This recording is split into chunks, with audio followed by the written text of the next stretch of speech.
नमस्कार प्यारे साथियों, प्यारे विद्यार्थियों, प्रतियोगी परीक्षाओं के जाबाज सिपाहियों। कैलेंडर टॉपिक हम पढ़ रहे थे और कैलेंडर टॉपिक में इंट्रोडक्शन पार्ट हमने पढ़ा है और इंट्रोडक्शन पार्ट के लिए मैंने आपको day first, day second, day third, day fourth और डे फिफ्थ तक की क्लासें दी हैं। मैं क्या कहना चाह रहा हूँ कि इससे पहले हमने 5 क्लासें आपको दे दी हैं, तो आप अभी इस वीडियो को देख रहे हैं, बहुत अच्छा है, आप पूरा देखिए। लेकिन इसके बाद आप इससे पहले वाले जो 5 क्लास हैं डे फर्स्ट से लेकर डे 5 तक के, वो भी देखिए। और देखिए, थोड़ी सी बात को आगे बढ़ाने से पहले मैं आपको एक क्वेश्चन करवाऊंगा जो अभी लास्ट वीडियो में मैंने आपसे पूछा था, और उस क्वेश्चन का आंसर बताने के बाद हम इसके पार्ट सेकंड पे चलेंगे। डे फर्स्ट में हमने इंट्रोडक्शन पार्ट लिया था, तो वो एक पार्ट था पार्ट फर्स्ट, और अब डे फर्स्ट से लेके डे 5 तक हम इंट्रोडक्शन पार्ट को पढ़ चुके हैं और इसकी भी मुख्य कुछ और बातें हम आगे करते रहेंगे। लेकिन एक मुख्य तो है, हमने इंट्रोडक्शन पार्ट कैलेंडर का पूरा कर लिया है और इंट्रोडक्शन पार्ट के बाद में हम इसका पार्ट सेकंड पूरा करने से पहले लास्ट में मैंने आपको एक क्वेश्चन पूछा था, उस क्वेश्चन के बारे में हम बात करते हैं। देखिए, मैंने आपसे क्या क्वेश्चन पूछा था, 24 क्वेश्चंस मैं आपको पूछकर उसके आंसर्स बता चुका हूं। और अगर हम बात करें कि 25 नंबर का क्वेश्चन मैंने आपसे यह पूछा था, और इस क्वेश्चन में देखिए मेरे भाई, हमारा क्वेश्चन ये था कि वर्तमान में, हमारा क्वेश्चन क्या था, ध्यान दीजिएगा आप, वर्तमान में प्रचलित रोमन दार्शनिक पॉप ग्रेगरी के कैलेंडर को कितने वर्षों के अंतराल पर एक दिन पीछे खिसकाना पड़ेगा। इस बात को हमने बहुत बेहतरीन तरीके से इंट्रोडक्शन पार्ट में पढ़ा है और वहां पर मैंने आपको बताया था 3323 वर्ष बाद। अब हम आते हैं इसके कैलेंडर के पार्ट सेकंड पे।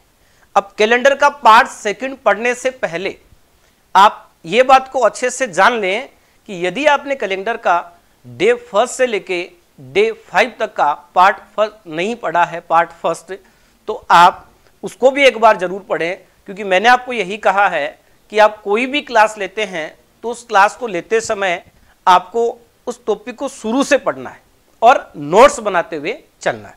तो आइए आज हम क्या बात कर रहे हैं, ज़्यादा आपका समय नहीं लेते हुए पॉइंट टू पॉइंट हम चलते हैं। देखिए मेरे भाई, अगर मैं आपको बोलूं कि आज हम पढ़ रहे हैं यहां पर और पॉइंट चल रहा है हमारा कैलेंडर,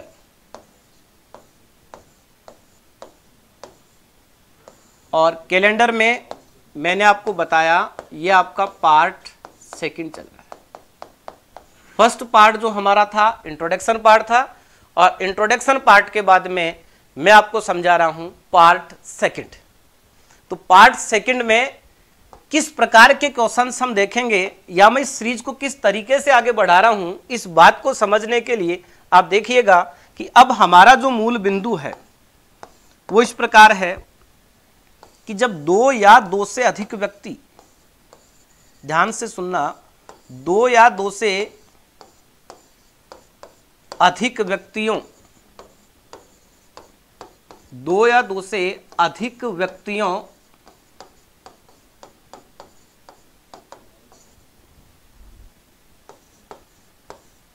के लिए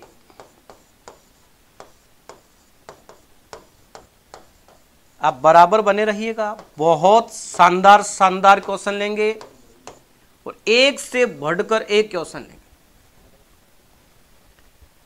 2 या 2 से अधिक व्यक्तियों के लिए समय अंतराल दिए हुए होने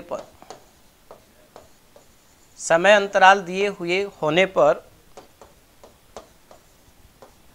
बहुत अच्छा टाइप है, होने पर जन्मवार की गणना करना। तो प्यारे बच्चों, कॉपी पेन उठाइए और कॉपी पेन उठाकर आप पार्ट सेकंड डालिए और पार्ट सेकंड में आप पॉइंट डाल लीजिएगा 2 या 2 से अधिक व्यक्तियों के लिए समय अंतराल दिए हुए होने पर जन्मवार की गणना करना। अब देखिए इस पॉइंट्स के लिए मैं आपको थोड़ा सा समझाऊं, क्योंकि मैं आपको बताना क्या चाह रहा हूं, मैं क्या आपको समझाना चाह रहा हूं। तो देखिए एक बार फिर सुन लीजिएगा। पार्ट फर्स्ट इंट्रोडक्शन पार्ट का हम पढ़ चुके हैं, और इससे पहले मैं इस टॉपिक के आपको 5 वीडियो उपलब्ध करवा चुका हूं, डे फर्स्ट से लेके डे 5 तक। ये जो आप वीडियो देख रहे हैं इसके आपको नीचे डिस्क्रिप्शन में भी आपको ये मिल जाएगा। नीचे आप जब देखेंगे इसमें तो वहां आप जो इसका नीचे देखते हैं तो वहां पर आपको calendar day first, calendar day second, calendar day 3, 4, 5 ऐसे आपको वहां उनके भी लिंक मिल जाएंगे। और यदि आप वहां से नहीं देख रहे हैं तो आप डायरेक्ट आप जैसे हमारा माइंड कोचिंग सीकर के यूट्यूब चैनल पर, माइंड कोचिंग सीकर के यूट्यूब चैनल पर या माइंड क्लासेज के ऐप पर आप जब देखेंगे, या तो माइंड क्लासेज के ऐप पर जो प्ले स्टोर से आपने डाउनलोड कर रखा होगा माइंड क्लासेज का ऐप, या तो आप उससे देख सकते हैं, या यूट्यूब चैनल है जो माइंड कोचिंग सीकर, इस पे आप देख सकते हैं।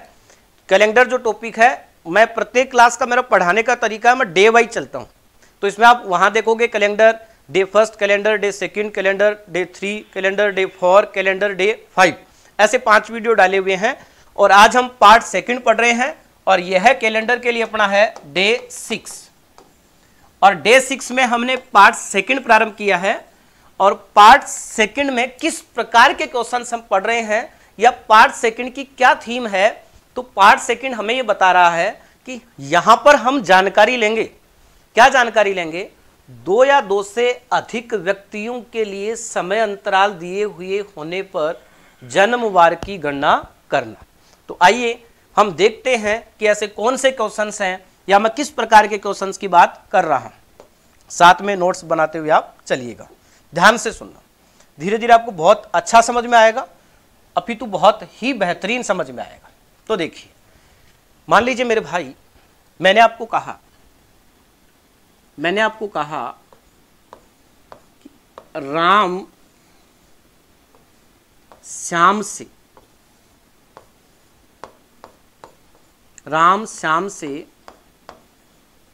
400 दिन बड़ा है, और मैंने आपको कहा श्याम जो है वो मोहन से 50 सप्ताह बड़ा है, और मैंने कहा यदि मोहन का जन्म रविवार को हुआ हो तो बताइए राम का जन्म कब हुआ होगा। इस प्रकार के क्वेश्चंस आपसे पूछे जाते हैं। देखिए साथ में आप लिखते रहिए क्या बोल रहा हूं मैंने आपसे बोला है, हमारा क्वेश्चन ये है, राम श्याम से 400 दिन बड़ा है। राम बड़ा है इसलिए राम को हमने ऊपर की तरफ लिखा है। राम श्याम से 400 दिन बड़ा है, श्याम मोहन से 50 सप्ताह बड़ा है, यदि मोहन का जन्म रविवार को हुआ हो तो बताइए राम का जन्म कब हुआ होगा। तो एक चीज तो मुझे आप ये बताइए, यदि मोहन का जन्म रविवार को हुआ है तो आप ही बताओ मुझे, क्या श्याम का जन्म वार भी रविवार ही होगा क्या? तो आप बोलोगे बिल्कुल सही बात है। जो बच्चे नहीं समझ पा रहे हैं वो एक बार ध्यान से सुनना, मैंने क्या बताया है मेरे भाई, आप समझिए, मुझे बताइए क्या मोहन और श्याम के मध्य जो अंतराल दिया गया है वह सप्ताह में है क्या? श्याम मोहन से बड़ा है, कितना बड़ा है? 50 सप्ताह। और ये बात हम बोल चुके हैं, या ये बात आपको समझ लेनी चाहिए कि जब अंतराल सप्ताह का है तो क्या वार में कोई परिवर्तन आएगा क्या? एक सप्ताह बाद वही वार आता है। देखिए जब मैं इंट्रोडक्शन पार्ट पढ़ा रहा था तो भी मैंने ऐसी बहुत छोटी छोटी चीजें आपको बताई हैं, और वहां तो बहुत सारी बेसिक डिटेल हमने पढ़ी हैं। आपने क्लास लिए तो आपको पता ही है, और नहीं लिए तो आपको जरूर लेनी है, और एक बार पूरे नोट्स आपको बनाने हैं ताकि बार बार आपको इन वीडियो पे नहीं आना पड़े। फिर आपको तभी वीडियो पे आना पड़ेगा जब आप टॉपिक पढ़ते हुए पूरे टॉपिक के अच्छे से नोट्स बना लेते हैं। डे वाइज जैसे जैसे मैं पढ़ा रहा हूं वैसे वैसे आप पूरे टॉपिक के लास्ट तक नोट्स बना लो, फिर आप इसका रिवीजन करो। क्योंकि अभी हो सकता है पढ़ते समय मैं आपको बोल रहा था कि आपको 10-15 घंटे का टाइम लग जाए। कभी कोई वीडियो आपके पास में 30 मिनट का आएगा, कभी कोई 25 मिनट का आए, कभी कोई 40 मिनट का आएगा, ठीक है। फिर धीरे धीरे क्या होगा, जब आप इसको लिख लोगे और दोबारा कभी रिवाइज करोगे तो आपको मैक्सिमम 1 आवर का टाइम लगेगा, और फिर कभी भी आप इसको रिवाइज करोगे तो ऐसे धीरे धीरे आपको समय कम लगता जाएगा और आपको कहीं किसी प्रकार की कोई दुविधा नहीं होगी।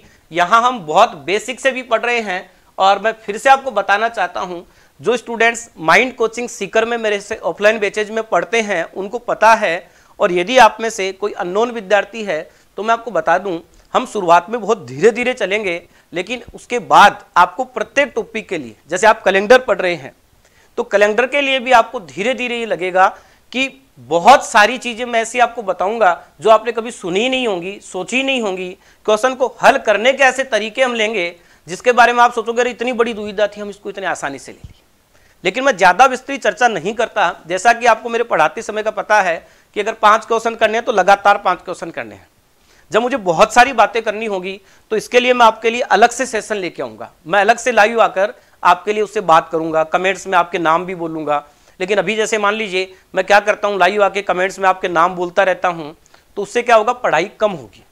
इसलिए आज भी मैं सिर्फ आपके लिए थोड़ा सा बोला हूं, वो आपको समझाने के लिए कि हम क्या कर रहे हैं, लाइव रहें या कैसे भी क्लास चलें, एक बार हम क्लास का पूरा फोकस मैं यहां रखूंगा और आपको किसी प्रकार ये दुविधा ही नहीं आएगी कि समझ में नहीं आएगा। और जितने भी टॉपिक्स आप पढ़ रहे हैं, जितने भी पार्ट्स आप पढ़ रहे हैं, इनमें मैं तमाम चीजें इतनी बार रिवाइज करवा दूंगा कि एक एक बात मैं आपको इतनी बार सुना दूंगा कि आपको खुद को ही याद हो जाएगी। इसलिए मैं कुछ चीजें रिवाइज करता हूं, तो आप ये मत सोचिएगा कि रिवाइज क्यों कर रहे हैं, कैसे पढ़ाना है, कैसे कैसे आगे बढ़ाना है, इस चीज के बारे में बहुत अच्छे और बेहतरीन तरीके से मेरा अनुभव है। बस आप थोड़े से लंबे समय जुड़ के रहिए, 2, 4, 5 वीडियो आप लगातार देखिए, उसके बाद आप अपने आप को यह क्लास लेने से खुद भी नहीं रोक पाओगे और ऐसा लगे आपको कि धीरे धीरे कि भाई मैं जो टॉपिक्स पॉइंट पढ़ा रहा हूं तो हम भग भग के नहीं जा रहे, हम आराम आराम से पढ़ रहे हैं। देखिए क्या प्रश्न कहा मैंने आपको, क्वेश्चन आपका है, यदि राम श्याम से 400 दिन बड़ा है, राम बड़ा है इसलिए राम को ऊपर की तरफ हमने दर्शा दिया 400 दिन, श्याम मोहन से 50 सप्ताह बड़ा है, यदि मोहन का जन्म रविवार हुआ है तो जन्मवार रविवार है, तो मैंने आपको कहा कि श्याम का जन्मवार जो है वह भी रविवार ही होगा। क्यों होगा, तो इसके लिए मैंने पहला पॉइंट आपको बताया कि जब तक अंतराल सप्ताह में रहता है, जब तक अंतराल सप्ताह में रहता है, वार में कोई परिवर्तन नहीं होता है। ये क्रॉस का चिन्ह लगा दिया मैंने, कोई परिवर्तन नहीं होगा। अब हमेशा ध्यान में रखिए, जब तक अंतराल सप्ताह में रहता है वार में कोई परिवर्तन नहीं होता है। लेकिन यदि अंतराल दिनों में दिया हुआ हो, जैसे यहां 400 दिन दिए हुए हैं, तो यदि अंतराल दिनों में दिया गया हो तो इसे आपको 7 से विभाजित करके शेषफल ज्ञात करना होता है। फिर सुनिएगा, 2 पॉइंट आपको नोट लगा के लिखने हैं। पहला पॉइंट मैंने क्या बोला, यदि अंतराल सप्ताह में दिया गया हो तो वार में कोई परिवर्तन नहीं होता है, और यदि दूसरा पॉइंट, यदि अंतराल दिनों में दिया गया हो, तो यदि अंतराल दिनों में दिया गया हो तो इसे 7 से विभाजित करके शेषफल ज्ञात करना होता है। अब यदि आप में से कुछ बच्चे ये फिर भी नहीं सोच पाए हैं कि यार 7 का भाग क्यों दे रहे हैं, तो या तो आप इस बात को बहुत आसानी से समझ चुके होंगे, या मुझे बताइए क्या एक सप्ताह में 7 दिन ही होते हैं ना, क्या एक सप्ताह के बाद वही वार आता है ना, तो जितनी बार 7 का पूरा पूरा भाग जाएगा वे तो क्या बन जाएंगे, सप्ताह बन जाएंगे। जितनी बार 7 का पूरा पूरा भाग जाएगा वे तो क्या बन जाएंगे, सप्ताह बन जाएंगे। तो सप्ताह जो बन गए उनसे हमें कोई मतलब है क्या, क्या उनसे कोई परिवर्तन होगा क्या, तो आप बोलोगे साहब नहीं होगा। तो 400 में 7 का भाग कितनी बार गया, इस बात से कोई यहां पर परिवर्तन नहीं होगा। तो हमें यहां पर क्या पता लगाना पड़ेगा, हमें यहां पर यह पता लगाना पड़ेगा कि शेषफल क्या रहेगा। तो हमने 400 में 7 का भाग दिया, यहां पर मैं आपको दोनों चीज बता रहा हूं कि एक तो भागफल क्या आ रहा है और शेषफल क्या आ रहा है। तो देखिए, सबसे पहले 400 में आपने 7 का भाग दिया, 40 में 7 का भाग दिया, 35 तक 5 बार चला गया। फिर आपके पास में यहां पर 5 बचा, आगे 0 है। अगर आपको इस प्रकार भी भाग देने में जरूरी आ रही है तो दिक्कत आ रही है कहीं पर, तो आप सिंपल वे से, जिस तरह आपने बचपन में पढ़ा है उससे भाग दे के देखें। आप कहीं पर आप घबराया मत करो, आपको जो चीजें बेसिकली ठीक लगती हैं आप उनका प्रयोग करके देख लिया करो। बाकी मैं इतना बेसिक से लूंगा कि आपको बहुत आसानी से समझ में आ जाएगा। तो आपने क्या किया, यहां पे 40 में 7 का भाग दिया, 35 तक चला गया, 5 शेषफल बच गया, आगे 0 था वो हमने ले लिया। और 50 में 7 का भाग दिया तो 49 तक चला गया। तो यहां पर आप देख रहे हैं कि 50 में 7 का भाग दिया, 7 बार चला गया, 49 तक, शेषफल क्या आया 1। तो मेरे भाई मैं आपको बता क्या रहा हूं कि यहां पर आप देख रहे हैं 57 बार भाग गया है, इसका मतलब 57 तो क्या बन गए, सप्ताह बन गए, और शेषफल क्या रहा 1। शेषफल क्या रहा 1। अब मुझे बताइए जो ये 57 के कारण कोई परिवर्तन होगा क्या, तो आप बोलोगे साहब नहीं होगा, 57 के कारण कोई परिवर्तन नहीं होगा, क्योंकि जितनी बार 7 का पूरा पूरा भाग गया है वह तो क्या बन गए हैं, सप्ताह बन गए हैं, और सप्ताह के कारण वार में कोई परिवर्तन नहीं होता है, वार में परिवर्तन शेषफल के कारण होता है। और शेषफल कितना रहा है, 1 रहा है। तो मुझे बताइए शेषफल 1 रहा है, तो अब आप श्याम के जन्मवार से जब राम के जन्मवार की गणना करोगे तो 1 जोड़ोगे या 1 घटाओगे। तो देखिए राम जो है वो बड़ा है और बड़े वाले का डेट ऑफ बर्थ पीछे होता है, तो पीछे जाने के लिए घटाते हैं। इसके बारे में भी मैं अगले क्वेश्चन में आपको थोड़ा और समझाऊंगा। एक बार मैं आपको ये बता रहा हूं कि बड़े वाले का डेट ऑफ बर्थ तो है वो पीछे होता है और पीछे वाले के लिए क्या करते हैं, घटाते हैं। तो हम रविवार में से घटाएंगे तो हमारा आंसर आ जाएगा शनिवार। तो इस क्वेश्चन का आंसर हमारा हुआ शनिवार। एक क्वेश्चन मैं और ले रहा हूं बहुत बेहतरीन तरीके से, आप मेरे साथ नियमित बने रहिए, ये मेरा वादा है आपसे कि आप हर एक बच्चा, बहुत कुछ आ रहा है या कुछ भी नहीं आ रहा है, प्रत्येक बच्चे को यहां से इतना मिलेगा जो आपने मेरे से उम्मीद की है, जो आपने मेरे से अपेक्षा की है, उससे आपको कई गुना ज्यादा मिलेगा। मैंने कहा मैं एक चीज का वादा नहीं कर रहा हूं, मैं ये नहीं कह रहा हूं कि मैं वो करवा दूंगा, ये करवा दूंगा, ये करवा दूंगा, मैं कौन हूं, मैं क्या हूं, मैं इस पे कोई चर्चा नहीं कर रहा। मैं आपसे इतनी बात कह रहा हूं कि जो टॉपिक करवाऊंगा वो पूरा करवाऊंगा और वह उस लेवल तक करवाऊंगा जहां तक के लिए आपने कभी सोचा भी नहीं होगा। देखिए ध्यान से सुनना मेरे भाई, मैं क्या कह रहा हूं, थोड़ा सा आगे चल रहे हैं। बेहतरीन चीज देखिए, पीछे वाली बात में हमने क्या देखा, सबसे महत्वपूर्ण बिंदु ये था, मैंने आपको कहा अंतराल यदि आपका वीक मतलब सप्ताह में है, ये बिंदु याद रखो। जब तक अंतराल सप्ताह में है वार में कोई परिवर्तन नहीं होगा, ये बिंदु हमेशा याद रखिए। 7 दिन के बाद भी वही वार आता है, 14 दिन के बाद भी वही वार आता है, अर्थात जब तक सप्ताह का में अंतराल निश्चित बना रहेगा वार में कोई परिवर्तन नहीं होगा। यदि कोई व्यक्ति आपसे, आपका जन्म मान लीजिए सोमवार को हुआ है, आपका जन्म मान लीजिए सोमवार को हुआ है, और यदि कोई व्यक्ति आपसे 70 सप्ताह बड़ा है तो उसका जन्मवार भी क्या है, सोमवार। और यदि कोई व्यक्ति आपसे 70 सप्ताह छोटा है तो उसका जन्मवार भी क्या है, सोमवार। अर्थात जब तक सप्ताह का निश्चित अंतराल रहेगा वार में कोई परिवर्तन नहीं होगा। और यदि अंतराल दिनों में आता है तो हम उसमें भाग देते हैं किसका, 7 का, और यहां भाग देकर हम क्या ज्ञात करते हैं, शेषफल।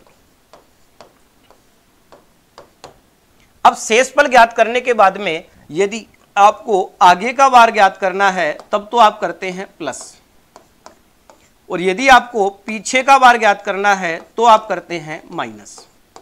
ध्यान से सुनना, क्वेश्चन से पहले मैं आपको इसके इंपॉर्टेंट फैक्ट बता रहा हूं। अब मान लीजिए मैंने थोड़ी देर पहले कहा, जैसे ये कोई व्यक्ति है मोहन, आराम आराम से सुनिए, कोई जल्दबाजी नहीं है, 1 घंटे का समय हमें ज्यादा लग जाएगा। जहां हमारा टॉपिक 15 घंटे में पूरा होगा वहां हमारा टॉपिक 16 घंटे में पूरा हो जाएगा, 17 में हो जाएगा, लेकिन हम बहुत अच्छे से पढ़ेंगे। देखिए मान लीजिए इनमें जो अंतराल है वो 400 दिन का है, और ऐसे ही मैं कोई डेट वेट नहीं ले रहा हूं, ऐसे ही अंतराल ले लिया। जैसे मान लीजिए इस व्यक्ति का जन्म कोई अगर 1990 में हुआ है तो यह मान के चलेंगे, मान लीजिए कोई 1988 का होगा। अब आप मुझे बताओ, ऐसा तो नहीं हो सकता ना कि मोहन का जो जन्म है वो तो 1990 में हो और सोहन का 1988 में हो जाए, ऐसा हो सकता है क्या? तब आप क्या बोलोगे, मोहन 1990 में जन्मा, सोहन 1988 में जन्मा, तो क्या मोहन बड़ा है क्या सोहन से, ये बड़ा हो जाएगा। इसलिए ऐसे नहीं होता है। बड़े वाला कौन सा होता है, जिसका डेट ऑफ बर्थ पहले, जो पहले जन्मा है। तो मैं क्या समझाना चाह रहा हूं, देखिए मोहन सोहन से बड़ा है, और इसके लिए हमने एक एग्जाम्पल मान लिया कि अगर इनकी डेट भी कुछ भी मानना चाहें तो इस प्रकार डेट माननी पड़ेगी। जैसे अगर ये 88 है तो ये 86 होगा, अगर ये 92 है तो ये 90 होगा। तो अगर सोहन का जन्म वर्ष हम 1990 ले रहे हैं तो मोहन का हमें 1988 लेना पड़ेगा। अब आप बताइए, जब आप पीछे की तरफ जा रहे हैं, जब आप पीछे की तरफ जा रहे हैं, क्या 1990 से 1988 के पास जाना पीछे की तरफ जाना ही कहलाएगा क्या? तो आप देखेंगे बिल्कुल 1988 से के पास हम जा रहे हैं, और कहां से, 1990 से, तो पीछे की तरफ जा रहे हैं। इसका मतलब जब छोटे वाले से छोटे वाले का जन्मवार दिया हुआ हो और बड़े वाले का ज्ञात करते हैं, तो इसका मतलब हम पीछे जाते हैं, और पीछे जाने पर क्या होता है, माइनस होता है। तो पीछे किसके लिए जाना पड़ता है, बड़े वाले के लिए जाना पड़ता है। और यदि मैं मोहन से सोहन की तरफ आऊं, मोहन का दिया हुआ हो और ज्ञात करूं किसका, सोहन का, मतलब मैं छोटे वाले की तरफ आ रहा हूं। तो छोटे वाले की तरफ आ रहा हूं तो बताओ क्या 88 से 90 के पास आ रहा हूं क्या? तो यदि मैं 88 से 90 के पास आ रहा हूं तो इसका मतलब मैं आगे की ओर जा रहा हूं। फिर समझिए मैं क्या कहना चाह रहा हूं। यदि आप मोहन का जन्मवार आपको दिया है और आप ज्ञात करना चाह रहे हैं सोहन का, तो मोहन से सोहन के पास आने पर मतलब आप 88 से 90 की ओर जा रहे हैं, और 88 से 90 की ओर जाओगे तो मतलब आप आगे की ओर जा रहे हैं। कब गए आगे की ओर, जब मोहन से सोहन की ओर आए, मतलब बड़े वाले से छोटे वाले की ओर आए, तो मतलब छोटे वाले की ओर आते हैं तो आगे की ओर चलना पड़ता है। तो छोटे वाले की ओर आते हैं तो आगे की ओर चलना पड़ता है। इसलिए आप ये बोल सकते हो आगे के लिए प्लस होता है, या छोटे वाले का जन्मवार ज्ञात करना हो तो प्लस होता है, पीछे के लिए माइनस होता है। उसी प्रकार बड़े वाले का जन्मवार ज्ञात करना हो तो माइनस होता है। तो दो चीज आपने यहां पर देखी। क्या बताया मैंने, फिर सुनिएगा मेरी बात को। 3 पॉइंट्स मैंने आपको बताए हैं। अब आप ध्यान रखना, आगे जो क्वेश्चंस लेंगे उनमें इस चीज का हम ज्यादा उल्लेख करते हुए नहीं चलेंगे, इसलिए फिर सुनिएगा। 3 पॉइंट मैंने आपको क्या बताया, एक पॉइंट मैंने आपको यह बताया है, दूसरा पॉइंट मैंने आपको यह बताया है, और तीसरा पॉइंट मैंने आपको यह बताया है। यह आपको नोट लगा के तीनों पॉइंट लिखने हैं। पहला पॉइंट मैंने आपको क्या बताया, पहला पॉइंट मैंने आपको यह बताया कि आगे जाने का मतलब प्लस, छोटे वाले का जन्मवार ज्ञात करना है मतलब प्लस, क्योंकि छोटे वाले का जन्मवार ज्ञात करने का मतलब आगे जाना ही होता है। मैंने आपको क्या बताया, पीछे जाने के लिए माइनस, बड़े वाले का ज्ञात करने का मतलब पीछे जाना ही होता है, इसलिए बड़े वाले के लिए क्या आता है, माइनस। यदि समय अंतराल दिनों में दिया गया हो तो इसे 7 से विभाजित करते हैं। यदि समय अंतराल दिनों में दिया गया हो तो इसे 7 से विभाजित करते हैं, और 7 से विभाजित करके शेषफल ज्ञात करते हैं। 7 से विभाजित करके शेषफल ज्ञात करते हैं।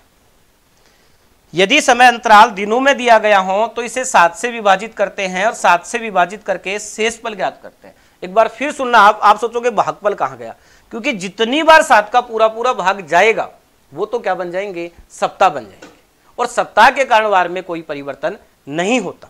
जैसे हमने देखा था, हमने 400 में 7 का भाग दिया था, तो आपको पता लगा था कि साहब यहां पर जो 7 का भाग है वो आपने 40 में 7 का भाग दिया, 5 बार चला गया, फिर आपने दिया 7 बार चला गया, तो 57 जो आपका था वो आपके पास भागफल आ गया था। और 57 भागफल आने के बाद आपने यहाँ पे रिमाइंडर देखा था, तो आप शेषफल आपने देखा था तो वो 1 आ गया था। अब 57 बार जो भाग पूरा पूरा गया है, यह 57 बार भाग जो पूरा पूरा गया है, यह तो बन गए हैं सप्ताह, और सप्ताह के कारण वार में कोई परिवर्तन नहीं होता है। वार में परिवर्तन शेषफल के कारण होता है। और शेषफल आने के बाद आप इस बात का ध्यान रखना कि जो शेषफल आया है वो दिए गए वार में जोड़ने हैं या दिए गए वार में से घटाने हैं। तो यदि आगे का वार ज्ञात करना हो या छोटे व्यक्ति का वार ज्ञात करना हो तब तो करेंगे प्लस। यदि पीछे की वार की गणना कर रहे हैं या बड़े वाले के वार की गणना कर रहे हैं तब करेंगे माइनस। तो 3 पॉइंट्स। पहला पॉइंट, यदि अंतराल सप्ताह में हो तो वार में कोई परिवर्तन नहीं होता है। नोट नंबर 2, यदि अंतराल दिनों में दिया गया हो तो इसे 7 से विभाजित करते हैं, जितनी बार भाग पूरा पूरा जाता है वे तो सप्ताह बन जाते हैं, उनके कारण वार में कोई परिवर्तन नहीं होता। परिवर्तन किसके कारण होता है? शेषफल के कारण होता है। इसलिए दिए गए जो शेषफल आ रहे हैं वो दिए गए वार में यदि आगे का वार ज्ञात कर रहे हैं तो प्लस कर देते हैं और पीछे का वार ज्ञात कर रहे हैं तो माइनस कर देते हैं। देखिए मैं क्या समझाना चाह रहा हूं, एक छोटा सा क्वेश्चन हम इस पे और लेते हैं और फिर कुछ नई बातें हम करते हैं। ध्यान से बने रहिएगा मेरे भाई, बहुत महत्वपूर्ण बातों के साथ एक एक चीज को हम आराम आराम से लेते हुए चलेंगे और बहुत सारे प्रश्न भी लेते हुए चलेंगे। आपको सब कुछ बहुत ही बेहतरीन समझ में आएगा। ध्यान से सुनना। मैंने आपसे कहा कि कोई व्यक्ति ए है, वो बी से 400 दिन बड़ा है। फिर मैंने आपको कहा कोई व्यक्ति सी है जो बी से 500 दिन बड़ा है, और कोई व्यक्ति डी है जो सी से, कोई व्यक्ति ए है वो बी से 400 दिन बड़ा है, कोई व्यक्ति बी है वो सी से 500 दिन बड़ा है, और कोई व्यक्ति सी है जो डी से मान लीजिए मैंने कहा 81 सप्ताह बड़ा है। फिर मैंने आपको कहा यदि ए का जन्म गुरुवार को हुआ हो, यदि ए का जन्म गुरुवार को हुआ हो तो बताओ डी का जन्म कब हुआ? बताइए भाई, डी का जन्म कब हुआ? तो देखिए क्या बता रहे हैं हम यहां पे, आप क्या देख रहे हैं यहां पर, ध्यान से सुनना मेरी बात को, कि ए का जन्म गुरुवार को हुआ है, बी से 400 दिन छोटा है, क्योंकि इस बात को हम दो तरीके से बोल सकते हैं कि ए यदि बी से 400 दिन बड़ा है तो बी ए से 400 दिन छोटा है। अब पहले तो आपके दिमाग में आ जाना चाहिए कि गुरुवार से यहां जब आएंगे तो प्लस करोगे एक माइनस। तो आप बताओ, आप छोटे वाले का ज्ञात कर रहे हो कि बड़े वाले का? तो आप बोलोगे साहब ए बड़ा है, उससे छोटा बी है, उससे छोटा सी है, उससे छोटा डी है। हम ज्ञात कर रहे हैं छोटे वाले का, और छोटे वाले का ज्ञात करने का मतलब होता है आप आगे की ओर जा रहे हो। छोटे वाले का जन्मदिन ज्ञात करने का मतलब होता है आप आगे की ओर जा रहे हो, और आगे की ओर जाने पर आता है प्लस। यदि आप बड़े वाले का ज्ञात करते तो बड़े वाले के जन्म वार की गणना करने का मतलब है कि आप पीछे की ओर जा रहे हो, तो आता यहां पर माइनस। तो ए का तो दिया ही है, ए का तो दिया ही है, हमें ज्ञात किसका करना है? डी का। तो डी का ज्ञात कर रहे हैं, मतलब छोटे वाले का ज्ञात कर रहे हैं, इसलिए जो भी शेषफल आएगा वह दिए गए वार में क्या होगा? प्लस होगा। अब कितना प्लस होगा? तो देखिए मुझे बताओ, कुछ बच्चे ऐसे भी कर सकते हैं, पहले 400 में 7 का भाग देंगे, फिर 500 में 7 का भाग देंगे, तो कोई समस्या नहीं है, ज्यादा डिफरेंस नहीं पड़ेगा। लेकिन ऐसी छोटी छोटी चीजें जुड़कर आगे जाके बड़ा डिफरेंस पैदा कर देती है। और रीजनिंग का मतलब ही क्या है कि आप चीज को समझिए और कम से कम समय में हल कीजिए, लेकिन हल कीजिए समझकर। तो देखिए आपने क्या देखा कि सबसे पहले ए और सी का डिफरेंस देखिए साहब, 400 प्लस 500, 900 दिन का डिफरेंस है। अलग से आप 400 में 7 का भाग दे लो, फिर शेष पर निकाल लो, 500 में 7 का भाग दे लो, फिर शेष पर निकाल लो, फिर उनको ऐड कर दो। लेकिन हम ऐसा क्यों करेंगे जब हमको ए से सी के पास ही आना है, फिर सी का जो जन्मवार होगा वही किसका हो जाएगा? डी को। क्योंकि ये बात तो हम समझ चुके हैं कि सी का जो जन्मवार होगा वही जन्मवार किसका होगा? डी का। क्योंकि इनमें अंतराल किसमें है? सप्ताह में है, और जब तक अंतराल सप्ताह में होता है वार में कोई परिवर्तन नहीं होता है। तो देखिए आपने 900 में किसका भाग दिया? 7 का भाग दिया। तो भाग कितनी बार गया इससे हमें कोई मतलब नहीं है, क्योंकि जितनी बार भाग पूरा पूरा जाएगा वे तो सप्ताह हैं, और सप्ताह के कारण वार में कोई परिवर्तन नहीं होता है। इसलिए हमारा उद्देश्य सिर्फ और सिर्फ यहाँ पे रहेगा कि दिए जो दिन हैं, जिन दिनों का अंतराल हमें दिया गया है उसमें 7 का भाग देकर हमें शेषफल ज्ञात करना है। और इसके लिए भी सामान्यतम एकदम बेसिक से उसी तरीके से पढ़ा रहा हूं जिस तरीके से आप हल करते हैं, क्योंकि यहां पर मेरा उद्देश्य एक ही है कि आपको समझ आना चाहिए, आपको ऐसा नहीं लगना चाहिए कि मैं कोई अलग तरीके से तो नहीं कर रहा हूं। तो मैं बिल्कुल आपसे उसी थीम पे जुड़ के, उसी जमीनी तौर पे जुड़ के मैं आपको पढ़ाने की कोशिश कर रहा हूं, जिससे आपको एक एक चीज बेहतरीन तरीके से समझ में आए। देखिए 90 में आपने 7 का भाग दिया मेरे भाई, पहले 9 में 7 का भाग दिया तो 9 में 7 का भाग एक बार चला गया, 2 बच गया।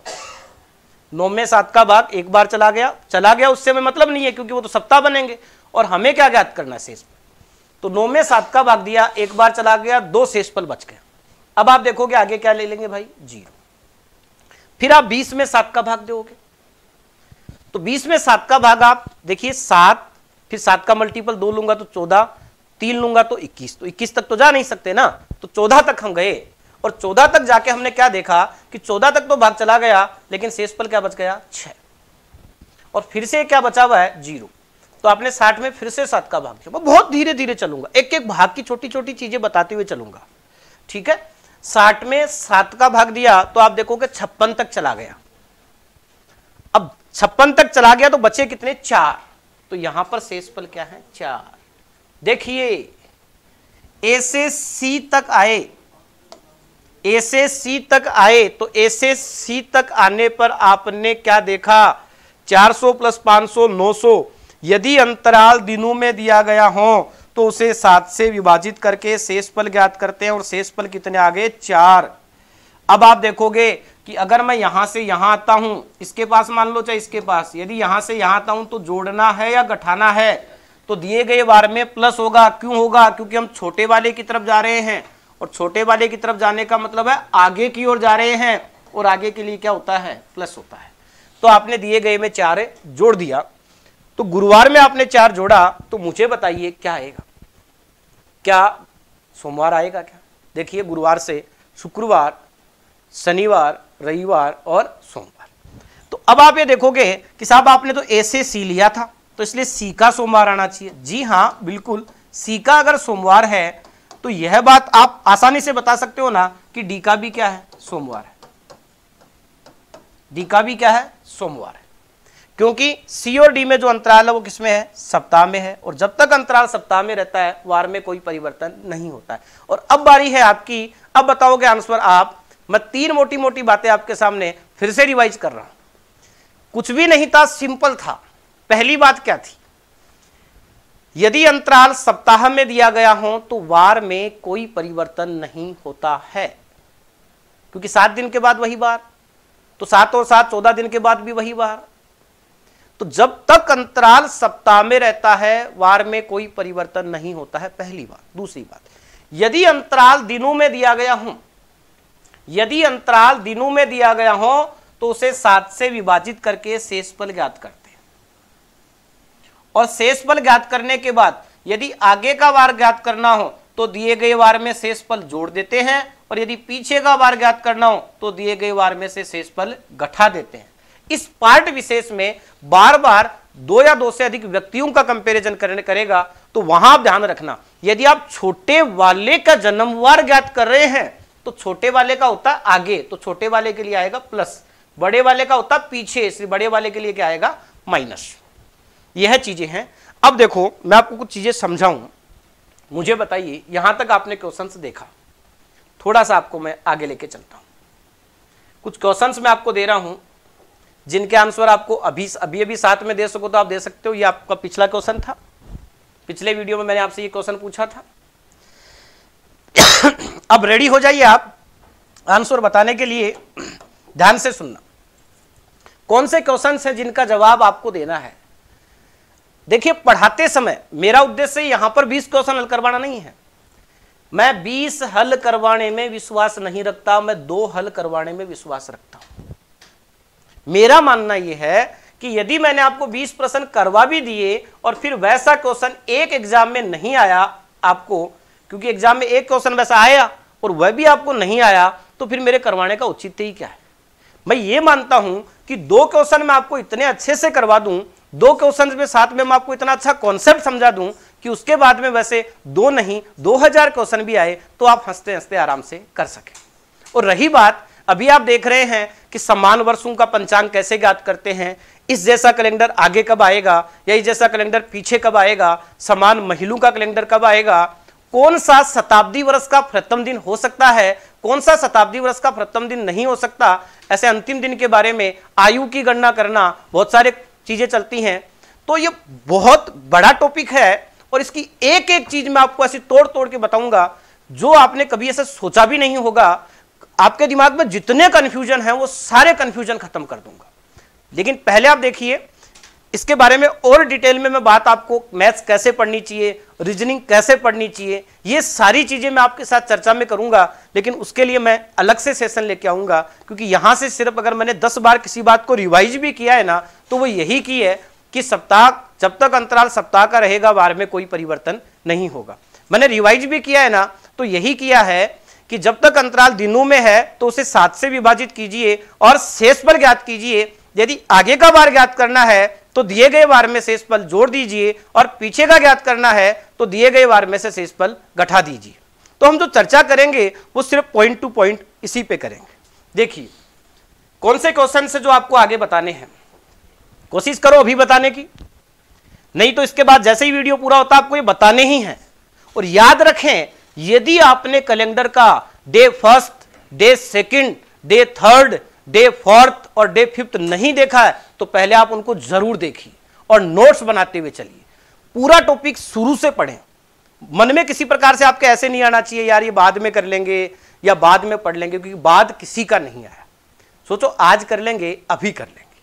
तो जो क्वेश्चन आपको बताना है यह है, यदि सुभाष सुनीता से 342 दिन बड़ा है तथा सुनीता राकेश से 85 सप्ताह छोटी है, यदि राकेश का जन्म मंगलवार के दिन हुआ हो तो सुभाष का जन्म किस वार को हुआ होगा।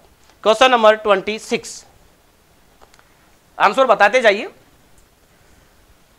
अगला क्वेश्चन, यदि गजेंद्र श्रीराम से 53 सप्ताह बड़ा हो और श्रीराम राकेश से 500 दिन बड़ा हो तथा गजेंद्र का जन्म सोमवार को हुआ हो तो राकेश का जन्म किस वार को हुआ होगा। साथ में आंसर चलते रहने चाहिए आपके, ध्यान से सुनो। सुरेश राजेंद्र से 314 दिन बड़ा है और कमला सुरेश से 70 सप्ताह बड़ी है। यदि कमला का जन्म बुधवार को हुआ था तो राजेंद्र का जन्म किस दिन हुआ था।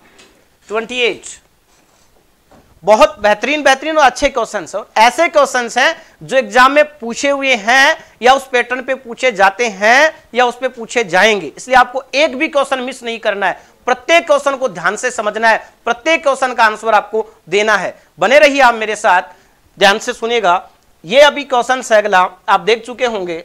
मेरा भाई मुझसे 562 दिन बड़ा है जबकि मेरी बहन उससे 75 सप्ताह बड़ी है। यदि मेरी बहन मंगलवार को जन्मी हो तो मैं किस दिन जन्मा हूं। अगला क्वेश्चन,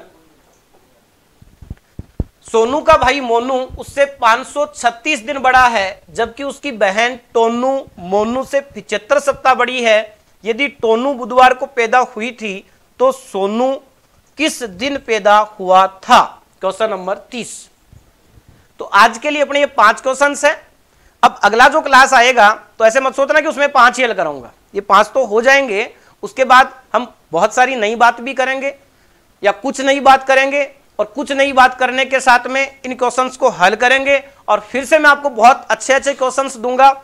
और अब हम जो पार्ट 2 पढ़ रहे हैं, पार्ट 2 में आज हमने छोटा सा एक पॉइंट पढ़ा है, उस पर मैंने आपको एग्जाम्पल समझाया है, उससे संबंधित महत्वपूर्ण बातें मैंने आपको समझाई हैं और 5 क्वेश्चंस मैंने आपसे पूछे हैं जिनका कमेंट बॉक्स में आपको जवाब देना है। और निरंतरता के साथ आप क्लास लीजिए। हमारी जो रीजनिंग की क्लास है इसका समय 8:30 बजे फिक्स है।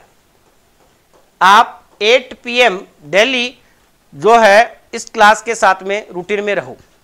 आपको हर कंडीशन में 8 PM इस क्लास के साथ रहना है। तो डेली आप 8 PM इस क्लास के साथ रहो और आप नियमित रूप से क्लास लीजिए और आप अच्छे से पढ़िए। यदि मैंने आपको पहले कहा, यदि आपको कुछ भी नहीं आ रहा है तो भी आपको ये सब्जेक्ट बहुत अच्छे से आएगा।